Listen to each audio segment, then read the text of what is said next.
Amen. It's about wealth. We're going to talk about wealth. We've talked about this before, haven't we, in the book of Proverbs? I don't know about you, but this study in James and the previous one that we did in the evening services in Proverbs have both been extremely practical. And let me use a different word instead of practical. They've been extremely relevant. They've seemed very much 21st century passages, books, James and Proverbs. And it's amazing when you think about how old they are, but how relevant they are to the times. And tonight's topic is about wealth. I mean, you just can't get any more 21st century than that. It's about money tonight. Here we go again, about money. It's about wealth. It's about hoarding wealth. It's about dishonestly gaining wealth. It's about improperly using wealth. We are the wealthiest generation ever. We're the wealthiest people ever. Money is everywhere. Money is everything. Money captures us. It captures our imaginations. It captures our motives. Jesus tells us that money is very close to our heart. Those were the words of Jesus, very close to our heart.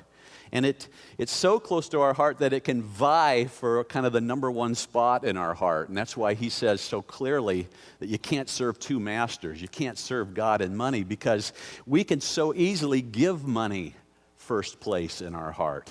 So it's a very relevant issue to today, to you and to me.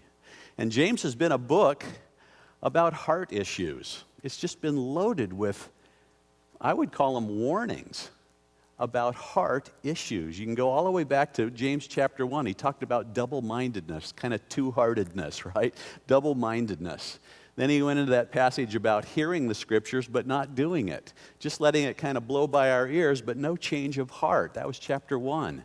Chapter 2, he talked about partiality and kind of a double-mindedness there, and a skewed motives with regard to partiality. Then he talked about dead faith, a faith that says one thing and does another thing, a deadness of heart. Chapter 3 talked about quarrels and conflicts even within the church. In chapter 3, the tongue in chapter 3. How could I forget that? He talked about the tongue in chapter 3 and talked about how that is a window into our heart. Then he talked about selfishness and jealousy. Chapter 4, he talked about quarrels and conflicts. Remember, he ended that chapter talking about arrogance, kind of an arrogant heart. Come now, you who say that we'll do such and such. And then tonight, weeping and howling over ill-gained and ill-used wealth. That's tonight's topic. It's been a book of tough warnings. Not only James, but Proverbs too. And James is very Proverbs-like. I think we've kind of all said that about James. It's a whole lot like Proverbs. And it tends to point out, it tends to kind of prod us in areas that are tender to us. And it tends to kind of cover a very wide audience. And when you look at James, especially when you get to James chapter 5, verses 1 through 6, I said it speaks to a very wide audience, but you have to ask when you get to this passage, who is his audience? Who is his audience? Way back at the beginning of the book, in the second verse of the whole book, he started by saying brethren. Remember, he's talking about the dispersed tribes, but then immediately he says brethren. And he says, brethren, brothers, my brothers, brethren, my brothers, 19 times in James. So you get the idea that James is written to the church. But when you get to this passage, you go, I'm not so sure. I'm just not sure how I'm supposed to take that. The context, though, and I think this is the way we should take it, is another warning in a series of warnings throughout the book pointing out the pitfalls of sin. And I think it's for the church. And we should be aware, James is also he's a lot like Proverbs. He's also like an Old Testament prophet. And this letter, like all letters, epistles in the New Testament, were meant to be read in the church. And we don't know what the makeup was of that listening audience. It may have been believers. It may have been unbelievers. I asked Tom earlier this week, Tom Elward, who do you think this is written to, Tom? And he says, look, preach it to the church, and if the shoe fits, wear it.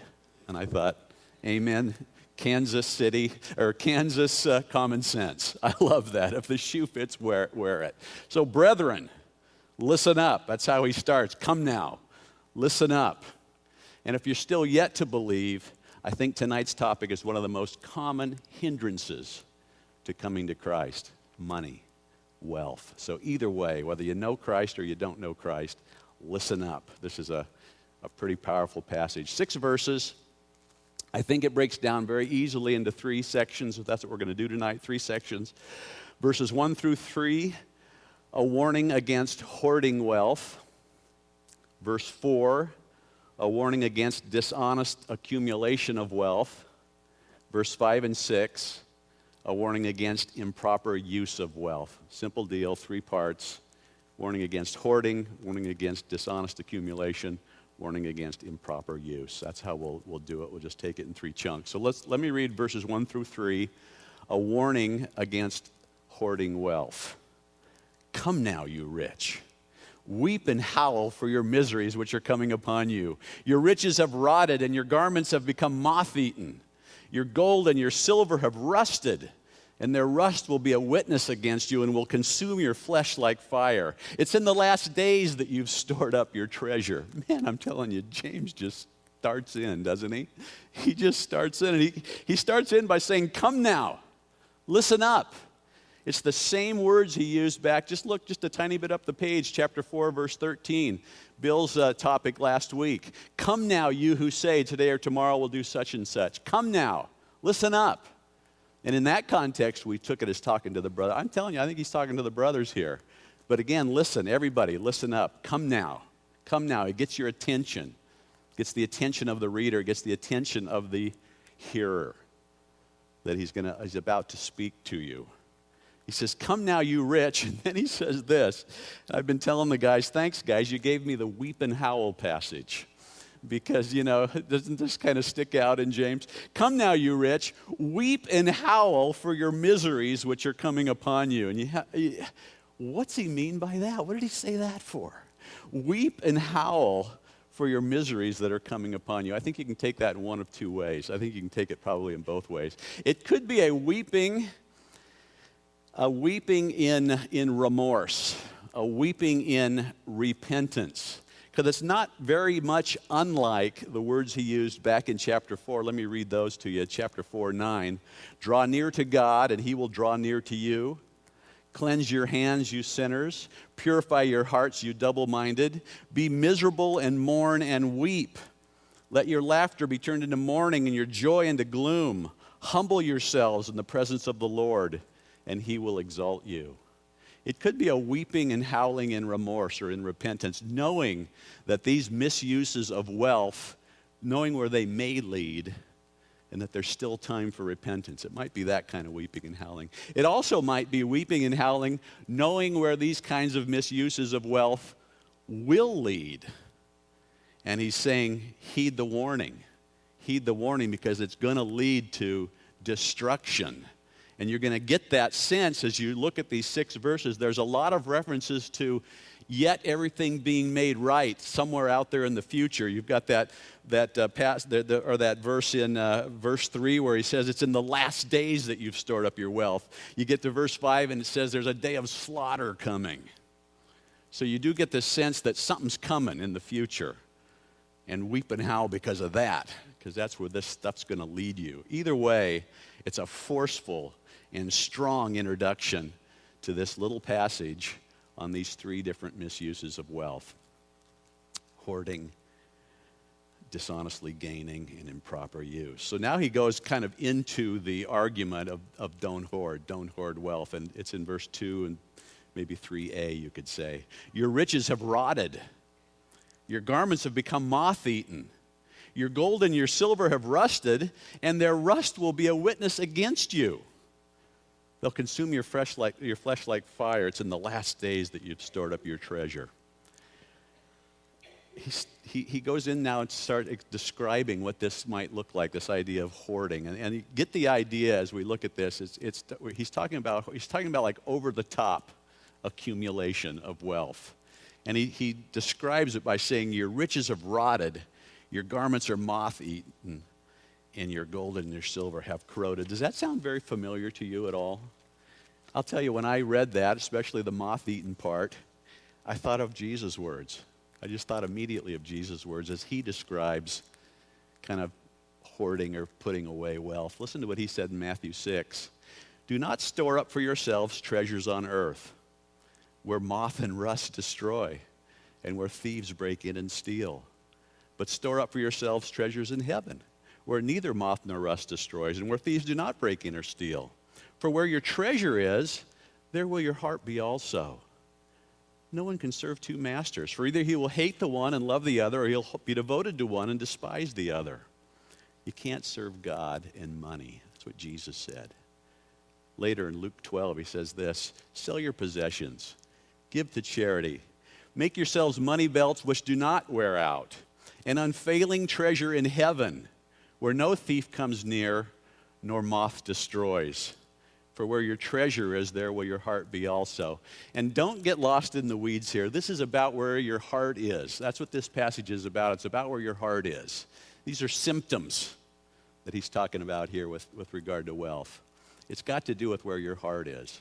Is it hung up, tied up in your wealth, or is it hung up, tied up with Jesus Christ? Weird use of words there, Dave, but you know what I'm getting at. What he's saying here. What's he saying here? That's what I'm trying to say. What's he saying here? Well, I think you have to know what wealth looked like in James' day, because this doesn't kind of sit with us. I don't understand this. My riches have rotted. It's like it's in the bank. Do you know what I mean? This doesn't adjust to our ears very well. Rotten riches, garments moth-eaten, gold and silver rusted. What's he talking about here? Well, I think he's talking about wealth in James' day was different than it is in our day. Wealth in James' day was perishable, mostly made up of perishable things, things that could rot or moths could eat or could corrode or rust, perishable things.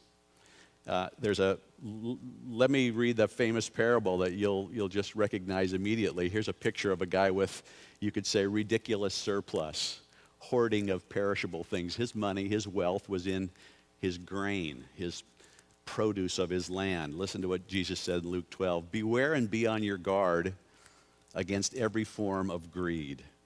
For not even when one has an abundance does his life consist of his possessions. Then he told them a parable, saying, the land of a rich man was very productive. And he began reasoning to himself, saying, what shall I do since I have no place to store my crops? Then he said, this is what I'll do. I'll tear down my barns and build larger ones. And there I will store all my grain and my goods. And I'll say to my soul, soul, you have many goods laid up for many years to come. Take your ease, eat, drink, and be merry. But God said to him, you fool. This very night your soul is required of you, and now who will own what you've prepared? So is the man who stores up treasure for himself and is not rich toward God. Now the point of that parable we're going to get to later. What I was using it for here was just to illustrate that wealth in those days may have been tied up in things that you could store in a barn. And the picture here is of this excess wealth, this excess hoarding, so much so that the stuff in the barn is rotting. You got so much more than you could need and possibly use that the excess is sitting somewhere in a barn rotting. It was over-the-top excess, and that's what he's alluding to here, excessive hoarding. Your riches have rotted. Then he picks garments. Your garments have become moth-eaten. That was another way of measuring wealth in the first century. In fact, many centuries before the first century, it was another way of measuring wealth. You read in the Old Testament about, the guy had so much weight in gold, so much weight in silver, so many changes of clothes. You hear references like that. You hear about bartering, trading, paying for things with changes of clothes, woven goods. That was a way of measuring value. That was a way of accumulating value or wealth, was in woven goods. And the picture here again is hoarded to such an extent that you're not even keeping track of them. You've got so much of these kind of goods that they're just sitting somewhere becoming moth-eaten, and you're not even aware of it. Excessive hoarding of wealth. That's what he's talking about here. And we're like this. We're hoarders. Now, we're hoarders in little things. We're hoarders in big things. But we tend to be hoarders. And I think we're hoarders because of the heart issue again that I think James is really trying to get at here. We somehow find some kind of security in sort of putting stuff away. It's always for that rainy day, for that other reason. We're hoarders. One of my pet peeves is garages full of hoarded stuff instead of cars. It kills me. I'm a car guy, and I drive down the street in a nice neighborhood, and I see all these cars out in the sun getting wrecked by the sun and the rain, and their garages are full of hoarded stuff. It's always just kind of made me laugh. But we're hoarders by nature. We're hoarders, and we hoard some of the silliest things. We also hoard wealth, so don't let me get distracted. Finally, he says, your gold and your silver have rusted. Now, gold and silver don't rust. They do corrode. They kind of get off color, right, when you ignore them. But the idea here, again, is like the food goods. It's like the woven goods. Your gold and your silver have become rusted through disuse. You've got so much of it put away in so many places you haven't even looked at it lately. You haven't used it. You haven't handled it. No one's polishing it. No one's taking care of it. It's just neglected. Rust is like that. Rust just happens all by itself, and it's sort of a testament of the owner, whether there's use or disuse or non-use or poor use. I'm a collector. I'm a hoarder of hand planes, and they're mostly planes like for planing wood. Use them in my wood shop. They're mostly made out of cast iron, and I buy them at garage sales and Craigslist and stuff like that, and they are a testament to their owner, because if you don't use a plane, it rusts all by itself. It just rusts. If you leave it rusty long enough, it's worthless because it eats it away. That's the picture here. James is saying excessive wealth, excessive hoarding to the point where that you can't even keep track of it. Your riches have rotted, your garments have become moth-eaten, your gold and silver have rusted.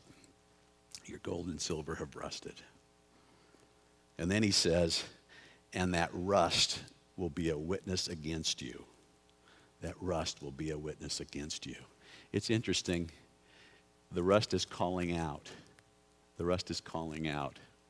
And it's going to be proof against you. God's going to be able to look at the rust. You see what I'm saying? In fact, there's a whole lot of calling out that goes on in this chapter. The rust is calling out in verse 3. The pay that you've withheld in verse 4 is calling out. We'll get there in a second. The laborers that you've shafted are calling out. There's going to be all these witnesses lined up against you in that last day, or in that day of slaughter if we get there. They're going to be a witness against you that you were hoarding. And why were you hoarding? That's the idea. That's the motive here.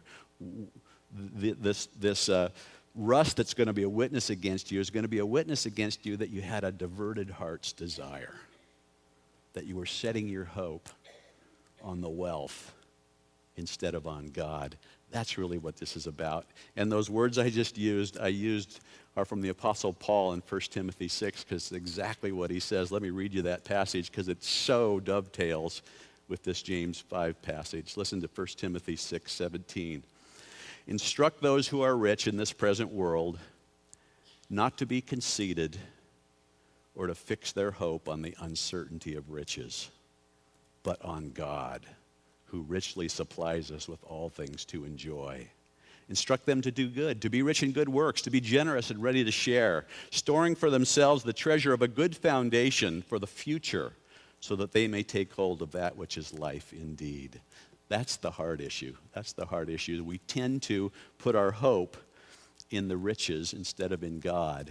And hoarding is just sort of a symptom of that. I got to have more because I want more security for me to set my hope on. Well, we say this does not apply to today. I don't storing a bunch of wheat at my house. That's not where my wealth lies, right? I don't have a bunch of clothes in the closet. In fact, I have very few clothes in the closet. I don't have a bunch of gold nuggets laying around the house. My wealth, your wealth, our wealth, the 21st century is much more intangible than this. Right, it's in mutual funds. How's that working out for you? It's in government bonds. It's in real estate. We're way more prudent now, right? We only have our wealth in things that appreciate in value. How's that working out for you? This week, good week for this. This week, in one day, the stock market lost 5%. In one day. One day. People these days will wait a whole year to make 5%. It lost 5% in one day. Don't fix your hope on the uncertainty of riches. That's what he's getting at here. Fixing our hope on the uncertainty of riches. One more thing to notice here. There's a sense here in the fact that this rust is calling out. Again, the pay is going to call out in verse 4. The workers are going to call out in verse 4. There's a sense here that God is just. He's going to make everything right. He's going to do all the accounting one day. And he's going to determine what is excessive hoarding and what is just prudent saving, right? Those are the terms that we'd put to it.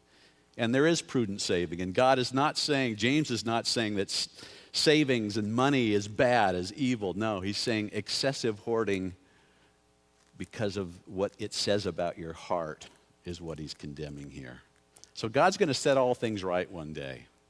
We're also going to see that God knows just gains from unjust gains here in just a moment in verse 4. There's a day coming when all this is going to be crystal clear to us. For now, let you be the judge of what James might be referring to as what's excessive for us today in the area of hoarding.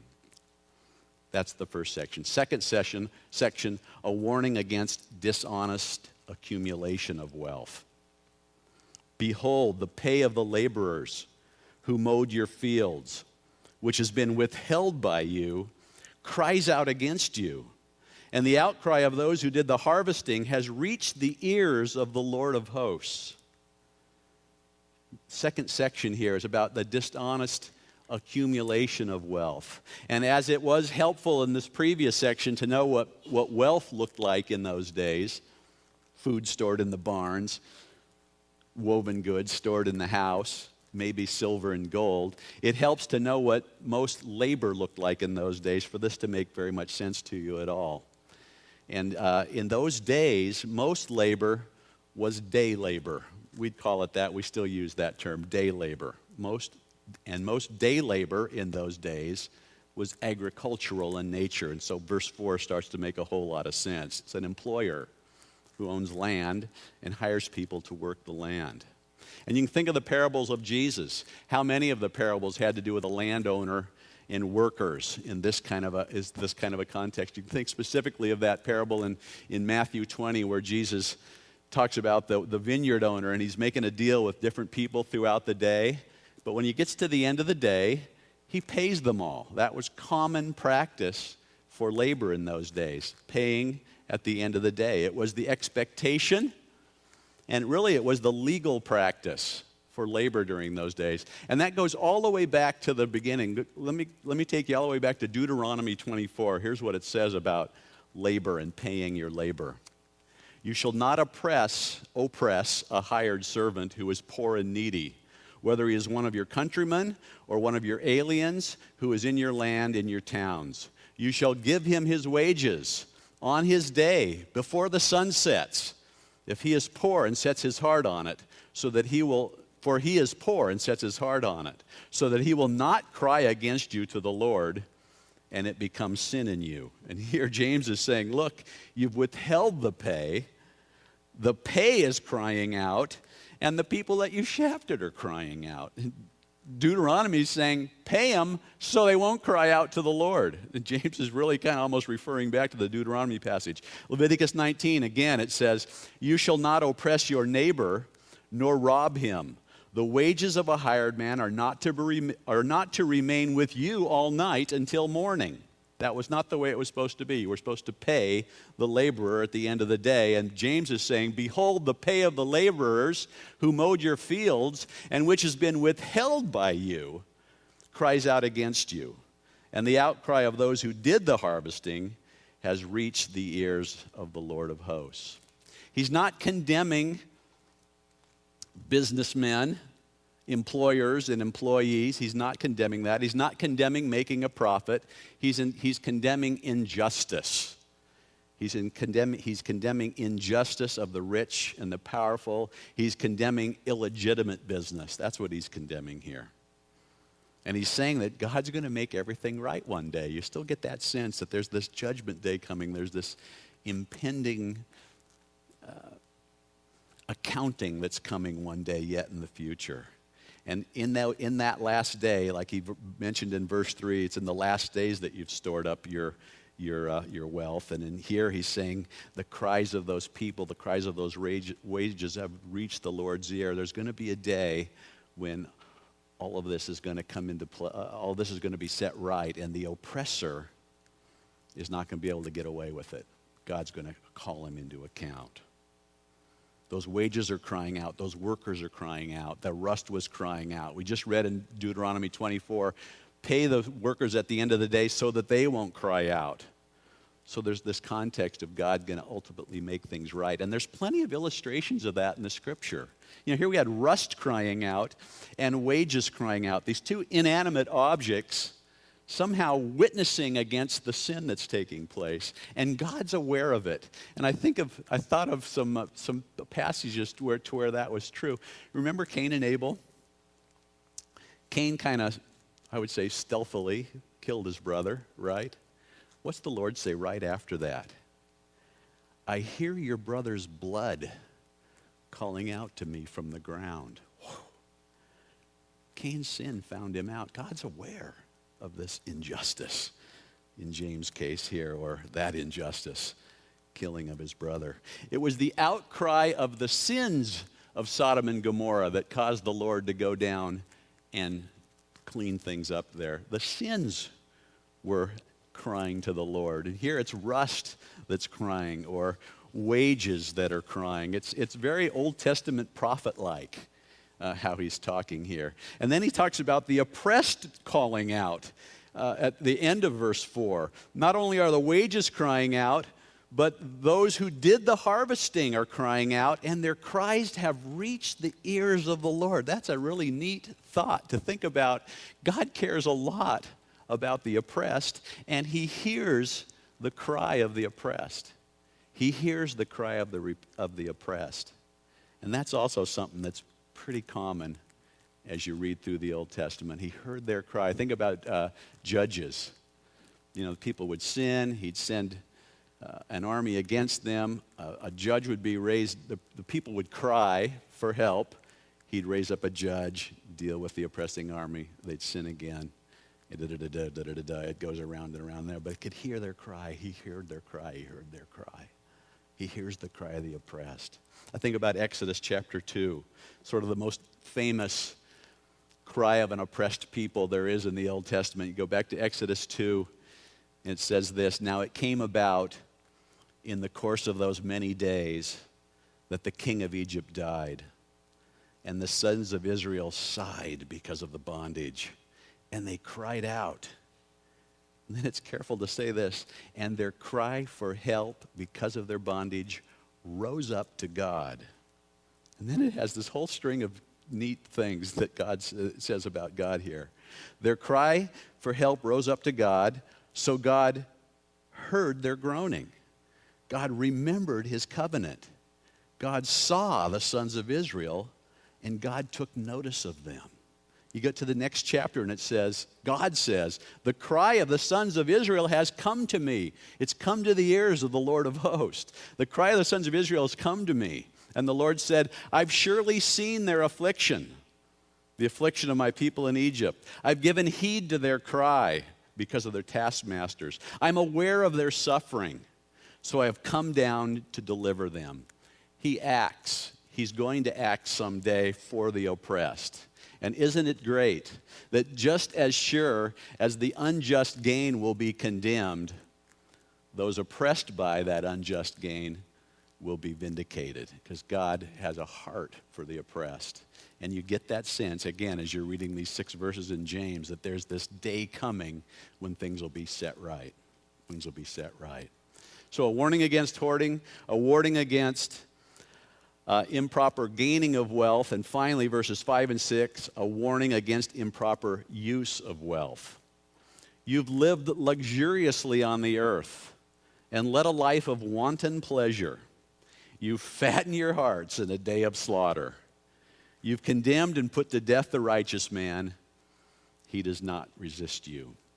Finally, here a warning against the improper use of wealth. And James makes kind of a judgment call here. He uses just two words that very well describes what he means here. We've been talking about over the top. Remember, over the top hoarding, over the top injustice and illegality in gaining wealth. And here, over the top improper use of wealth. And he uses these two words, luxuriously and wanton pleasure. And let me define both of those because they're very illustrative here of what James is talking about. Luxuriously simply means, a good word for it would be soft. I think of the word insulated.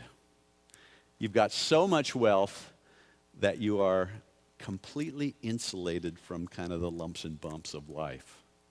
You are so covered by wealth, and where wealth will kind of protect you and guard you and cushion you, that you're kind of unaware of what life is really like for other people. That's what he's trying to say here. In fact, you're so unaware it might cause you to have total disregard and even callousness towards people with less money than you have. That's what he's talking about here, luxuriously soft. Then the second word he uses is wanton pleasure, and that's a little, I don't know what the word would be. It means self-indulgence, indulging yourself. You've lived in softness, insulated from the lumps and bumps of life, and you've not denied yourself anything. Indulging yourself. Over the top self-indulgence, total disregard for anyone or anything else. Self-indulgence. And it's interesting here, he keeps reminding you that it's temporary. There's this day coming. Because isn't it interesting how he says this? You've lived luxuriously where? On the earth. It's only for a short time. We keep forgetting that. We're only here for a little while. You've lived luxuriously on the earth. Remember, it's only while you're here. There's an end in sight. You fattened your heart for what? This day of slaughter that's coming. I think of cows when I read that. I think of Kobe beef. You know, they take care of these cows and they live a life of luxury and wanton pleasure. Then they take them to the slaughterhouse. There's a day coming when all this stuff gets kind of reckoned. And the picture here, one commentator put it, is of failing to pay attention to God's clock. You've lived luxuriously on the earth.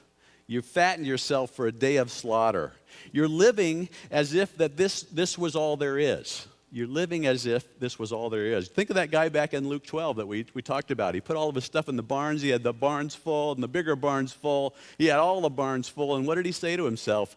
Eat, drink, and be merry. No worries. I'm covered. I am covered. My cover is covered. I am comfortable. Eat, drink, and be merry. And even the Lord had to remind him, you fool, tonight might be it. Tonight might be the last night. That's what he's saying. It's very reminiscent of Old Testament prophets, and I keep thinking of Amos because I like Amos so much, but Amos really wrote to this issue, living luxuriously in a life of wanton pleasure. Amos wrote to the northern kingdom of Israel during their most prosperous time in their history. It was during the reign of Jeroboam II, one of the longest reigning kings in Israel, and things were comfortable then. Things were going well. It was peaceful. They were making dough, and they were the rich and the powerful were taking care of themselves, sort of to the ignoring of everyone else. And listen to what Amos says, writing to Israel during this time of prosperity. Amos 6. Do you put off the day of calamity? Would you bring near the seat of violence? Those who recline on beds of ivory and sprawl on their couches and eat lambs from the flocks and calves from the midst of the stall, who improvise to the sound of the harp and like David have composed songs for themselves, who drink wine from the sacrificial bowls while they anoint themselves with the finest of oils. Yet they've not grieved over the ruin of Joseph, Together they will now go into exile at the head of the exiles, and the sprawlers banqueting will pass away. It's temporary. We live like this is all there is. It's temporary. And a judgment day is coming. Amos 4, I'm thinking about these cows again, right? Fatten yourself for the day of slaughter. He actually calls the women of Israel cows in this passage. Listen to this, Amos 4:1. Hear this, you cows of Bashan, who are on the mountains of Samaria, who oppress the poor, who crush the needy, who say to your husbands, bring now that we may drink. He says, you're going to be hauled away with meat hooks. It's an awful passage. Amos writing to this kind of luxury and wanton pleasure, to the disregard of everyone else, to the disregard of God. We tend to think and we tend to live like this is everything, like this is going to last forever. There's a psalm, Psalm 49, that addresses exactly that. Let me read those and then I'll stop reading Old Testament to you. For he sees that even the wise men die, the stupid and the senseless alike perish, and leave their wealth to others. Their inner thought, though, is that their houses are forever, and that their dwelling places are to all generations. They've called their lands after their own names. But man in his pomp will not endure. He's like the beasts that perish. James is saying over-the-top indulgence is going to pay a penalty. He's going to pay a cost. Is he saying here, though, that luxury is evil? No, he's not saying that. We always do that. We take these things and go, no. Has he said luxury is evil here? No. Did he say saving was evil in the first section? No. Did he say making a profit was evil in the second section? No. The principles here are don't let wealth cause you to be conceited and to fix your hope on the uncertainty of riches. The 1 Timothy 6 passage kind of nails it. Don't let wealth cause you to be conceited and to fix your hope on the uncertainty of riches. The principle here is that wealth can obscure your awareness of need. It obscures your awareness that you need God because you've so cushioned yourself with it that you can rely on it rather than God. A second thing that happens, he's talking now to these that are living luxuriously and living a life of wanton pleasure. It says in verse 6 that you've put to death and condemned the righteous man, and he does not resist you. A second thing that can happen is this luxury, this wealth, this insulation from the realities of life and the realities of those around us can cause us to become callous. And that's the picture here that you're starting to see in verse 6. And I think of the rich man and Lazarus back in Luke. Remember that little passage? Jesus talks about the rich man and Lazarus. Listen to this little description of these two. There was a rich man, and he habitually dressed in purple and fine linen, and he's joyously living in splendor every day. And there was a poor man named Lazarus, and he was laid at his gate. He was covered with sores, and he was longing to be fed with the crumbs which were falling from the rich man's table. But do you ever get any sense in that story that the rich man, he kind of was aware of him because he knew his name and said, oh, Abraham, send him to dip his finger in the water to cool me off. Remember that later. But there was a total callous disregard. Did he step over Lazarus as he went in and out of his house every day? Can you imagine? No regard for the oppressed one, for the poor one, for this guy who was living in luxury and wanton pleasure, this callousness that sets in. And so he finishes here with verse 6, you've condemned and put to death the righteous man. He does not resist you. He talks about where this can lead. It can lead to a condemning and an oppression of the righteous. And this isn't the first mention that James has made of this. You can go all the way back to chapter 1. You know, he's been kind of on to the rich. In this book he has. Way back in chapter 1, he says, so also the rich man in the midst of his pursuits will fall away. Remember that? Way back, probably the first week. Chapter 2, is it not the rich who oppress you and personally drag you into court? Do they not blaspheme the fair name by which you have been called? This is a tough passage. It can lead to that kind of callousness, to an oppression of those who are less fortunate than you. James is teaching this, I believe, to the church. And I think Tom wisely said, if the shoe fits, wear it. There have been 3 warnings here. A warning against hoarding of wealth, a warning against dishonest accumulation of wealth, and a warning against improper use of wealth. I read this old commentator, Barnes, and he's Mr. Eloquent. Everybody was eloquent back in those days, it seems, but listen to how he says this. There is no sin in merely being rich. Where sin exists peculiarly among the rich, it arises from the manner in which wealth is acquired, dishonest accumulation of wealth, the spirit which it tends to engender in the heart, excessive hoarding of wealth, and the way in which it is used, improper use of wealth. Wealth has a way of corrupting. It has a way of diverting our heart, of directing our attention away from God and onto our wealth and insulating us from the realities of life. That's what it does, and he's warning us against it.